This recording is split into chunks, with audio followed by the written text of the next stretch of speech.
Supergirl is the second installment in the new DC cinematic universe, the first one being last year's Superman, directed by James Gunn, a film that actually got me excited for the future of the superhero genre for the first time in a long time. So naturally, I was looking forward to Supergirl, but now that I've seen it, I must say it's not what I was hoping for. But before I continue, feel free to subscribe if you enjoyed this video, I would appreciate it so much. So what exactly is this film's premise? Well, basically, Kara Zor-El, aka Supergirl, spends a lot of time partying and avoiding responsibility until she meets a young girl searching for vengeance because her entire family was murdered by a mustache-twirling villain. And what follows is for most part your typical superhero schlock. But before I get into my many issues with this film, I want to talk about Milly Alcock as Supergirl, because I think she does a pretty good job even though the material she's given is pretty weak. She has charisma, she looks the part, and her acting chops are pretty solid. And I can really see her shining in future films when she has better material to work with.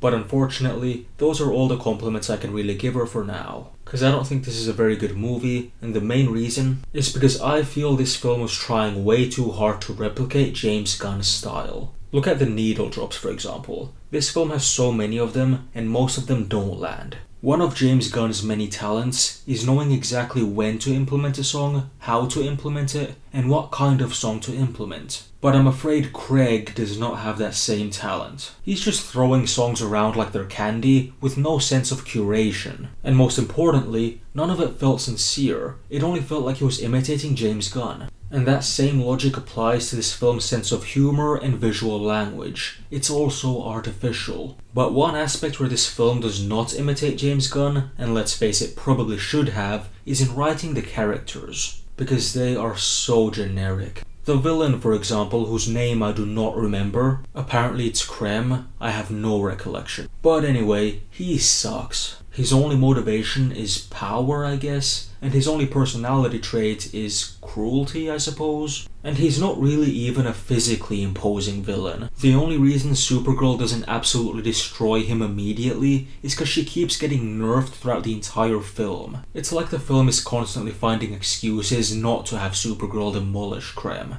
And at that point I beg the question, why not just pick a stronger villain for this movie? Or at least one with personality? And then there's Ruthie, the young girl who is basically Supergirl's sidekick, and she's also completely uninteresting as a character. She's quippy, and that's about it. I never quite bought the bond between her and Supergirl, it felt pretty forced to me. But I do like Supergirl herself as a character. I think she's interesting even though this film doesn't quite utilize her potential. I like the contrast between her and Superman. Superman is all about hope and seeing the best in humanity, whereas she's much more cynical, and not without reason. But I will say it's quite unfortunate that the best scenes in this Supergirl movie are the scenes involving Superman. But hey, at least this film has some things going for it. And I do also think that Jason Momoa as Lobo is pretty fun. I don't love Jason Momoa, but he brought some life to the film and I appreciate that. And I'm also glad he's not a big part of the film.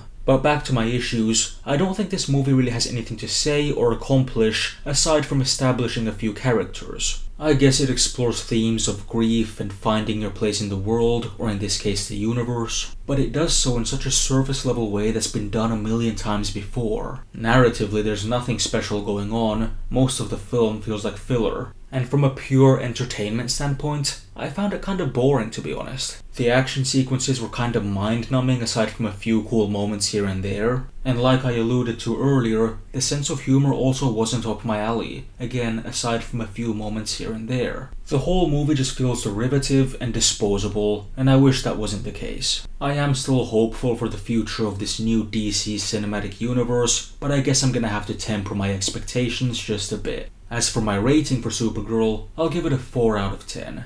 Very unfortunate. Leave a like and subscribe if you enjoyed this video. I'll see you next time.